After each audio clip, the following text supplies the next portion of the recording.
사라진 온기 채널을 찾아주신 모든 분들, 안녕하세요. 깊어가는 밤. 여러분의 마음에 작은 온기를 더해줄 이야기가 여기 있습니다. 오늘 들려드릴 이야기는 잃어버린 사랑의 그림자 속에서 위태롭게 피어나는 또 다른 감정에 대한 것입니다.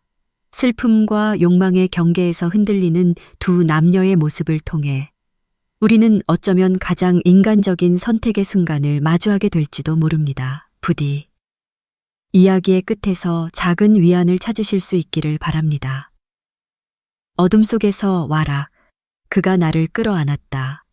익숙하면서도 낯선 체향이 폐부 깊숙이 파고들었다. 지독한 알코올 향과 그의 슬픔이 뒤섞여 내 모든 감각을 마비시켰다. 등 뒤로 감겨오는 팔은 절박했고 내 어깨에 얼굴을 묻는 그의 숨결은 불덩이처럼 뜨거웠다. 지은아, 가지마, 제발. 그의 입술에서 흘러나온 이름은 내 것이 아니었다. 내 가장 친한 친구이자 한 달 전 세상을 떠난 그의 아내, 지은이의 이름이었다. 나는 숨을 멈췄다. 거부해야 한다는 이성과 이대로 잠시만 더 그의 온기를 느끼고 싶다는 본능이 격렬하게 충돌했다.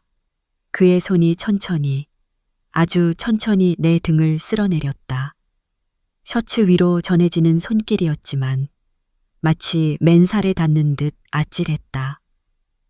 손가락 마디마디에 실린 슬픔의 무게가 고스란히 느껴졌다.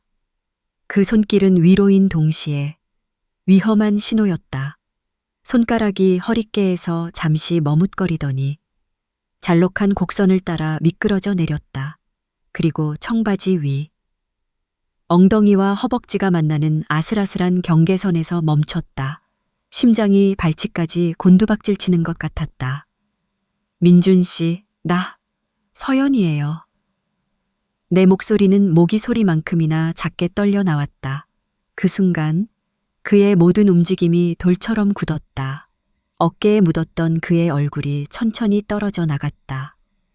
어둠 속에서도 그의 눈이 당혹감과 혼란으로 번들거리는 것이 보였다. 그는 나를 붙잡았던 팔을 풀었지만 여전히 우리 사이의 거리는 숨 막힐 듯 가까웠다.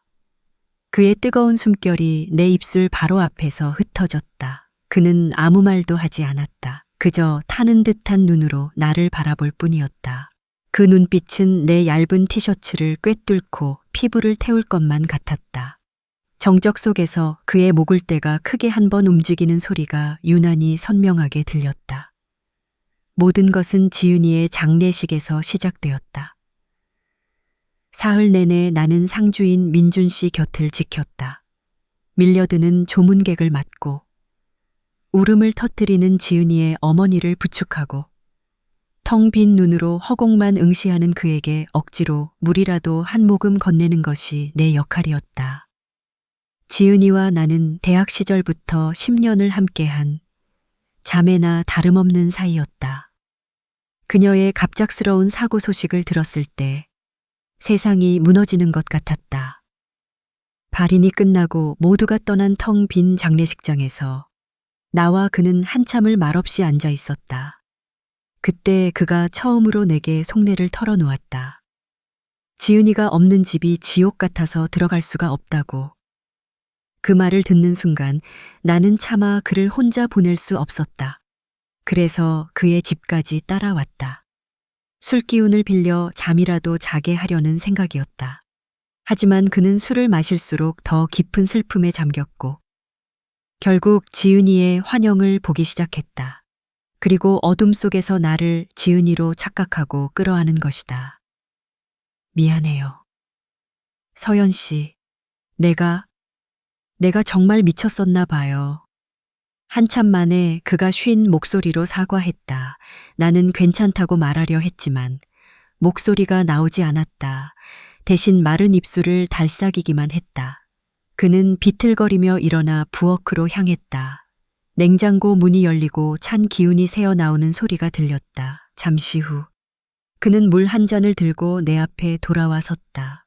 마셔요. 나는 기계적으로 잔을 받아들었다. 차가운 유리잔의 감촉이 정신을 번쩍 들게 했다. 물을 마시는 동안 그의 시선이 내 목덜미와 가슴께를 스치고 지나가는 것이 느껴졌다. 의식하지 않으려 했지만 온몸의 신경이 곤두섰다. 오늘 밤만 그냥 여기 있어주면 안 될까요? 그의 목소리는 애원에 가까웠다. 혼자서는 도저히 잠들 수 없을 것 같아서 그냥 소파에서라도 좋아요. 인기척이라도 느껴지면 살 것 같아요. 그의 제안은 거절하기 힘든 것이었다. 친구의 남편. 슬픔에 빠진 그를 외면할 수 없었다. 하지만 동시에 위험한 제안이기도 했다. 이 밤, 이 공간에서 단둘이 있다는 사실만으로도 무언가 돌이킬 수 없는 일이 벌어질 것 같은 불길한 예감이 들었다. 네, 그럴게요.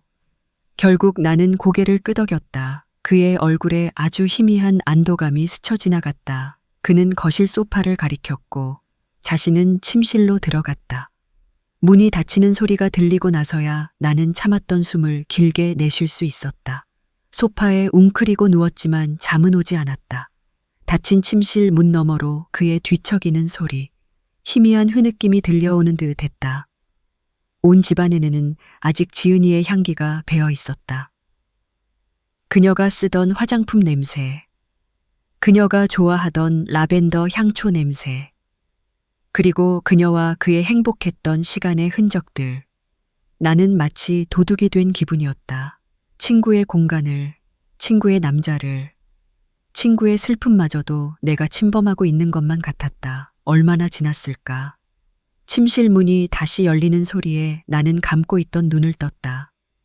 그가 소리 없이 걸어 나와 소파 옆에 쭈그리고 앉았다. 잠이 안 와요? 네, 나도요. 우리는 또다시 침묵 속에 잠겼다. 그는 손을 뻗어 내 뺨 위로 흘러내린 머리카락을 부드럽게 쓸어 넘겨주었다. 그의 손가락 끝이 귓가를 스치는 순간 온몸에 소름이 돋았다. 서연 씨 손 한 번만 잡아봐도 될까요? 나는 대답 대신 웅크렸던 몸을 펴고 천천히 손을 내밀었다. 그의 크고 따뜻한 손이 내 차가운 손을 감쌌다. 그의 손바닥에서 전해져 오는 것은 단순한 온기가 아니었다. 그것은 살아있는 사람의 온기, 외로움과 슬픔으로 가득 찬 한 남자의 절박한 온기였다. 우리는 아무 말 없이 서로의 손을 잡고 있었다. 어둠 속에서 서로의 천을 나누며 우리는 금지된 위로를 받고 있었다. 그날 밤 우리는 위태로운 경계선을 넘었다. 친구의 남편과 아내의 친구라는 이름 아래 결코 허락될 수 없는 감정의 싹이 트고 있었다. 그날 이후 민준 씨와 나는 자주 만났다. 처음에는 지은이의 유품을 정리한다는 명목이었다. 그녀가 남긴 옷가지들, 읽다만 책들, 서랍 속의 작은 액세서리들을 하나씩 정리하며 우리는 그녀에 대한 이야기를 나누었다. 그것은 우리의 만남에 대한 유일한 변명거리였다.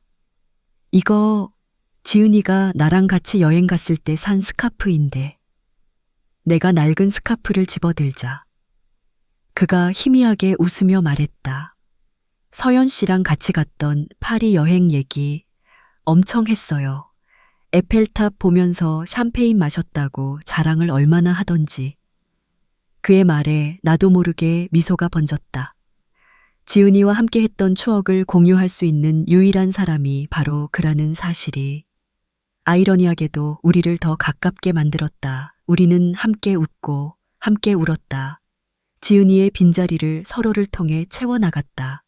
하지만 만남이 거듭될수록 우리의 대화는 지은이의 이야기에서 점차 우리 자신의 이야기로 옮겨갔다. 그의 직장 생활, 나의 고민, 우리가 좋아하는 영화와 음악, 우리는 서로에 대해 알아가는 시간을 가졌다. 그리고 그 시간 속에서 우리는 서로에게 이끌리고 있음을 부정할 수 없었다. 어느 주말 오후, 우리는 지은이의 물건을 정리하다 말고 소파에 나란히 앉아 커피를 마시고 있었다. 창밖으로 쏟아지는 햇살이 그의 옆 얼굴을 비췄다. 깊은 눈매, 오똑한 콧날, 굳게 담은 입술. 나는 나도 모르게 그의 얼굴을 빤히 쳐다보고 있었다. 시선을 느꼈는지 그가 고개를 돌려 나와 눈을 맞췄다. 왜 그렇게 봐요? 아니에요. 나는 황급히 고개를 숙였다. 심장이 미친 듯이 뛰었다. 그가 내 손 위로 자신의 손을 겹쳤다. 그날 밤처럼 따뜻하고 커다란 손이었다. 서연 씨. 그가 나직이 내 이름을 불렀다. 나는 고개를 들지 못했다. 나 좀 봐요. 나는 마지못해 고개를 들었다. 그의 눈동자가 바로 코앞에 있었다. 그 안에는 슬픔과 함께 내가 감당하기 힘든 어떤 뜨거운 감정이 담겨 있었다. 그의 얼굴이 천천히 다가왔다. 숨결이 닿을 만큼 가까운 거리. 그의 시선이 내 눈에서 입술로, 다시 입술에서 가늘게 떨리는 내 목덜미로 향했다. 나는 눈을 감았다. 곧이어 그의 입술이 내 입술에 닿을 것이라고 생각했다. 하지만 그는 입술 대신 이마에 아주 가볍게 입을 맞추고는 떨어졌다. 이러면 안 되는데, 우리 이러면 안 되는 거 아는데. 그의 목소리는 자책감으로 가득했다. 나 역시 마찬가지였다. 우리는 지은이를 배신하고 있었다. 하지만 서로를 향한 끌림을 멈출 수가 없었다. 그날 이후 우리의 만남은 더욱 조심스러워졌지만 동시에 더욱 대담해졌다. 우리는 함께 영화를 보고 밥을 먹고 공원을 산책했다. 누가 보면 영락없는 연인의 모습이었다. 하지만 우리는 결코 손을 잡거나 어깨에 기대는 것 이상의 스킨십은 하지 않았다. 보이지 않는 선을 넘지 않으려 필사적으로 애썼다. 그러던 어느 날 사건이 터졌다. 지은이의 여동생인 지수 씨에게서 연락이 온 것이다. 언니의 물건 중에 꼭 찾아야 할 것이 있다며 집에 들르겠다는 연락이었다. 약속을 잡고 나는 그날 민준 씨의 집에 함께 있었다. 우리가 함께 있는 모습을 보여주는 것이 왠지 꺼림칙했지만 피할 수도 없는 노릇이었다. 지수 씨는 약속 시간보다 조금 일찍 도착했다. 현관문을 열고 들어선 그녀는 소파에 나란히 앉아 이야기를 나누고 있던 우리를 보고 순간 표정이 굳어졌다. 두 분 같이 계셨네요? 그녀의 목소리는 얼음장처럼 차가웠다. 언니 죽은 지 얼마나 됐다고 벌써 이렇게 웃고 떠들고 계세요? 형부, 정말 실망이에요. 그리고 서연 언니. 언니는 우리 언니랑 제일 친한 친구 아니었어요? 어떻게 이럴 수가 있어요? 그녀의 비난은 날카로운 비수가 되어 심장에 박혔다. 우리는 아무 말도 할 수 없었다. 변명할 여지가 없었다. 누가 봐도 오해할 만한 상황이었다. 그런 거 아니에요. 지수 씨, 우린 그냥... 민준 씨가 다급하게 해명하려 했지만 지수 씨는 말을 잘랐다. 됐어요. 듣고 싶지 않으니까. 두 분 정말 무섭네요. 그녀는 찾으러 왔다던 물건은 보지도 않고 경멸의 눈빛을 남긴 채 집을 나가버렸다. 쾅 하고 닫히는 문소리가 우리 관계에 내려진 사형 선고처럼 들렸다. 지수 씨가 떠난 후 집안에는 무거운 침묵이 흘렀다. 나는 고개를 숙인 채 손가락만 만지작거렸다.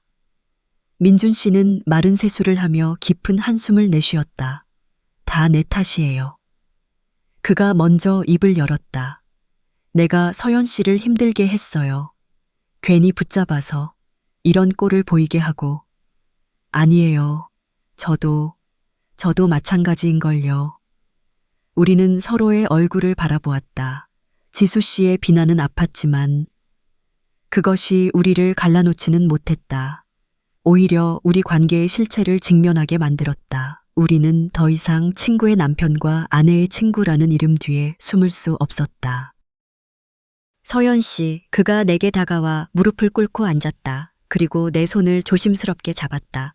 나 서연 씨 좋아하는 것 같아요. 아니, 좋아해요. 지은이를 잃은 슬픔 속에서 서연 씨가 유일한 빛이었어요. 당신이 없었으면 난 아마 무너졌을 거예요. 이게 잘못된 감정이라는 거 알아요. 지은이한테 너무 미안하고 세상 사람들한테 손가락질 받을 일이라는 것도 알아요. 하지만 내 마음을 멈출 수가 없어요. 그의 고백에 눈물이 터져 나왔다. 나 역시 그와 같은 마음이었기 때문이다. 나도 민준 씨가 좋아요. 우리는 서로의 마음을 확인했다. 하지만 그것은 행복의 시작이 아니었다. 더 깊은 고뇌의 시작이었다.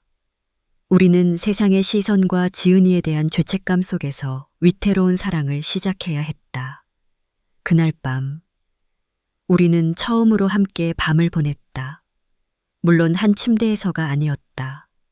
그는 침대에서, 나는 소파에서.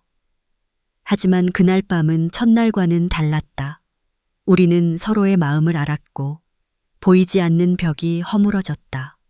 나는 잠든 그를 대신해 집안을 정리했다. 설거지를 하고 널브러진 옷들을 개고 먼지를 닦았다. 마치 이 집의 안주인이라도 된 것처럼. 그러다 문득 지은이의 사진과 마주쳤다. 환하게 웃고 있는 그녀의 얼굴. 나는 그 자리에 주저앉아 소리 없이 울었다. 지은아, 미안해. 정말 미안해. 다음 날 아침 부엌에서 음식을 만들고 있는 나를 보며 그가 말했다. 꼭 지은이가 있는 것 같네요. 그 말에 나는 가슴이 철렁 내려앉았다. 그는 나를 통해 지은이를 보고 있는 걸까? 나는 그녀의 대용품에 불과한 걸까? 내 표정을 읽었는지 그가 다급하게 덧붙였다. 아니, 그런 뜻이 아니에요. 그냥 이 집에서 다시 사람 사는 온기가 느껴져서 그게 너무 좋아서 그랬어요. 서연 씨가 있어서 이제 살 것 같아요. 그는 내 뒤로 다가와 나를 가만히 끌어안았다. 그의 가슴에 등이 맞닿았다. 심장 박동이 고스란히 전해져 왔다. 그는 내 어깨에 턱을 괴고 귓가에 속삭였다. 도망가지 마요. 내 곁에 있어요. 세상 모든 사람이 우리에게 돌을 던져도 나는 당신만 있으면 돼요. 그의 목소리는 간절했고 그의 품은 더없이 따뜻했다. 나는 눈을 감고 그의 온기에 기댔다. 죄책감과 사랑 사이에서 우리는 그렇게 서로를 붙잡고 위태로운 항해를 시작했다. 우리는 알고 있었다. 이 사랑의 끝에는 축복 대신 더 큰 시련이 기다리고 있을지도 모른다는 것을. 하지만 우리는 서로를 놓을 수 없었다. 그것이 설령 금지된 사랑이라 할지라도 우리의 관계는 비밀스러웠다. 우리는 사람들 눈에 띄지 않는 외진 곳에서 만났다. 늦은 밤, 문 닫을 시간이 임박한 작은 심야 식당이나 인적이 드문 한강 공원의 벤치가 우리의 주된 데이트 장소였다. 손을 잡고 거리를 걷는 평범한 연인들의 일상은 우리에게 허락되지 않은 사치였다. 만남은 늘 민준 씨의 집에서 끝이 났다. 그는 매번 나를 붙잡았다. 조금만 더 있다가요. 그의 눈빛은 언제나 나를 흔들었다. 하지만 나는 밤늦도록 머물지언정 결코 하룻밤을 보내지는 않았다. 그것은 지은이에 대한 그리고 나 자신에 대한 마지막 예의라고 생각했다. 그 역시 더는 강요하지 않았다. 우리는 아슬아슬한 선 위에서 위태로운 춤을 추고 있었다. 어느 비 오는 밤이었다. 천둥 번개가 치고 폭우가 쏟아졌다. 도저히 운전을 하고 집에 갈 수 없는 상황이었다. 오늘은 그냥 자고 가요. 이 밤에 위험해. 그가 내 손을 잡으며 말했다. 그의 손은 불덩이처럼 뜨거웠다. 나는 망설였다. 괜찮아요. 비 좀 그치면 고집 부리지 말아요. 걱정돼서 그래. 그의 시선이 내 젖은 머리카락과 옷 위로 머물렀다. 얇은 블라우스가 몸에 달라붙어 속옷의 윤곽이 희미하게 비쳤다. 나는 어색함에 팔로 몸을 감쌌다. 그는 시선을 피하며 욕실을 가리켰다. 일단 씻어요. 감기 들겠어. 지은이 옷 중에 편한 거 있을 테니 갈아입고. 나는 마지못해 욕실로 들어갔다. 뜨거운 물줄기 아래 몸을 맡기니 긴장이 조금 풀리는 듯했다. 거울에 비친 내 모습은 낯설었다. 욕망과 죄책감으로 얼룩진 얼굴. 나는 지은이가 쓰던 바디워시로 몸을 씻었다. 그녀의 향기가 내 몸을 감싸는 기분이 묘했다. 마치 그녀의 일부가 되는 것 같기도 하고 그녀의 것을 빼앗는 것 같기도 했다. 욕실에서 나왔을 때 그는 거실에 없었다. 나는 지은이의 옷장에서 가장 무난한 회색 트레이닝복을 꺼내 입었다. 그녀의 채취가 희미하게 남아있는 옷이었다. 거실로 나가자. 그는 소파에 앉아 나를 기다리고 있었다. 그의 손에는 와인잔 2개가 들려 있었다. 잠도 안 오는데 한잔 할래요? 우리는 소파에 나란히 앉아 와인을 마셨다. 창밖의 빗소리와 나지막한 음악 소리가 어우러져 묘한 분위기를 만들었다. 술기운이 오르자 억눌렀던 감정들이 조금씩 고개를 들었다. 민준 씨. 네. 우린 앞으로 어떻게 될까요? 내 질문에 그는 대답 대신 와인잔을 내려놓고 내 손을 잡았다. 그리고 손가락을 깍지 껴왔다. 어떻게 되든 당신 옆에 있을 거예요. 그는 내 손등에 입을 맞췄다. 그리고 천천히 내 얼굴로 다가왔다. 이번에는 피할 수 없었다. 피하고 싶지도 않았다. 그의 입술이 내 입술에 닿았다. 처음에는 조심스럽던 입맞춤은 점점 깊고 격렬해졌다. 슬픔과 그리움, 그리고 오랫동안 참아왔던 욕망이 뒤섞인 키스였다. 그의 손이 내 허리를 감싸 안고 다른 한 손은 내 목덜미를 부드럽게 감쌌다. 나는 그의 목에 팔을 둘렀다. 세상이 멈춘 것 같았다. 오직 우리 2사람의 숨소리와 심장소리만이 전부였다. 그가 나를 안아 일으켜 침실로 향했다. 지은이와 그의 공간. 단 한 번도 상상해 본 적 없는 그곳으로 침대에 눕혀진 순간 나는 정신이 번쩍 들었다. 안 돼요. 민준 씨. 여긴. 내 말에 그의 움직임이 멈췄다. 그는 내 위에서 고통스러운 표정으로 나를 내려다보았다. 그의 눈동자에 욕망과 죄책감이 뒤엉켜 있었다. 미안해요. 내가 또 이성을 잃었어. 그는 내 옆으로 비켜 누워 천장을 바라보았다. 나도 그의 옆에 나란히 누웠다. 우리는 아무 말도 하지 않았다. 하지만 서로의 몸은 자석처럼 끌렸다. 어깨가 스치고 팔이 닿았다. 닿은 부분에서부터 불꽃이 있는 것 같았다. 그가 몸을 돌려 나를 바라보았다. 그리고 손을 뻗어 내 뺨을 감쌌다. 서연 씨, 사랑해요. 그의 고백에 나는 대답 대신 그의 손등에 내 손을 포겠다. 그날 밤 우리는 육체적으로 선을 넘지는 않았다.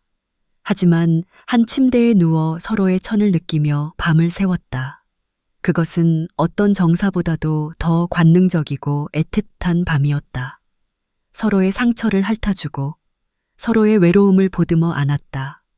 우리는 그렇게 서로에게 유일한 구원이자 가장 깊은 죄가 되어가고 있었다.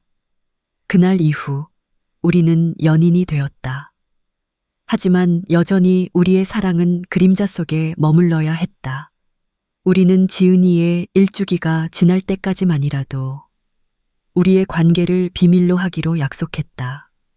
그것이 그녀에 대한 최소한의 도리라고 생각했다. 하지만 비밀은 오래가지 못했다.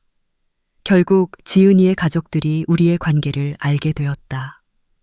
지수 씨가 퍼뜨린 소문은 삽시간에 퍼져나갔고 우리는 천하의 파렴치한 인간들이 되어 있었다.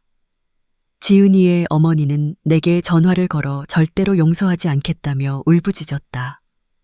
나는 죄인처럼 고개를 숙이고 그녀의 모든 원망을 들어야만 했다. 세상의 손가락질보다 더 힘든 것은 우리 내면의 죄책감이었다. 우리는 함께 있을 때 행복했지만 문득문득 찾아오는 지은이의 환영에 괴로워했다. 행복한 순간일수록 죄책감은 더 커졌다. 우리가 정말 행복해져도 되는 걸까? 내가 묻자 그가 나를 끌어안으며 말했다. 행복해야만 해. 그게 지은이도 바라는 일일 거야. 우리가 슬픔 속에만 갇혀 사는 걸 원하지 않을 테니까. 그의 말은 위로가 되었지만 마음 한구석의 불안은 사라지지 않았다. 우리의 사랑은 모래 위에 지은 성처럼 위태로워 보였다. 시간이 흘러 지은이의 첫 기일이 다가왔다. 우리는 함께 그녀의 묘를 찾았다. 나는 그녀의 묘비 앞에 국화꽃 한 다발을 내려놓으며 눈물을 흘렸다. 지은아, 미안해. 그리고 고마워. 네가 남겨준 사람, 내가 잘 지킬게. 민준 씨는 말없이 내 어깨를 감싸 안아주었다. 그날 우리는 처음으로 사람들 앞에서 손을 잡았다. 더 이상 숨지 않기로 했다. 우리의 사랑이 어떤 비난을 받더라도 당당하게 마주하기로 결심했다. 집으로 돌아오는 길, 그가 운전을 하다 말고 차를 세웠다. 그리고 내 손을 잡으며 말했다. 서연 씨, 우리 결혼하자. 나는 놀라 그를 바라보았다. 세상에 우리 편은 아무도 없을지 몰라. 하지만 내가 당신의 편이 되어줄게. 당신의 가족이 되고 당신의 집이 되어줄게. 평생 당신을 지켜주고 사랑할게. 그의 청혼에 나는 눈물을 흘리며 고개를 끄덕였다. 우리의 사랑은 슬픔 속에서 피어났고 죄책감을 자양분 삼아 자라났다. 세상이 보기엔 불륜이고 배신일지 모른다. 하지만 우리에게는 서로가 유일한 구원이었다. 우리는 그렇게 서로의 상처를 보듬고 새로운 삶을 향해 나아가기로 했다. 지은이에 대한 미안함은 평생 짊어지고 가야 할 십자가일 것이다. 하지만 우리는 더 이상 과거에 얽매여 현재의 행복을 외면하지 않기로 했다. 우리의 선택이 옳았는지는 아무도 모른다. 어쩌면 이것은 신의 시험일지도 혹은 가장 잔인한 운명의 장난일지도 모른다. 하지만 한 가지 확실한 것은 우리는 서로를 선택했다는 것이다. 그리고 그 선택에 책임을 지며 서로를 뜨겁게 사랑하며 살아갈 것이다. 그림자 속에서 우리는 마침내 한 줄기 빛을 향해 손을 뻗고 있었다.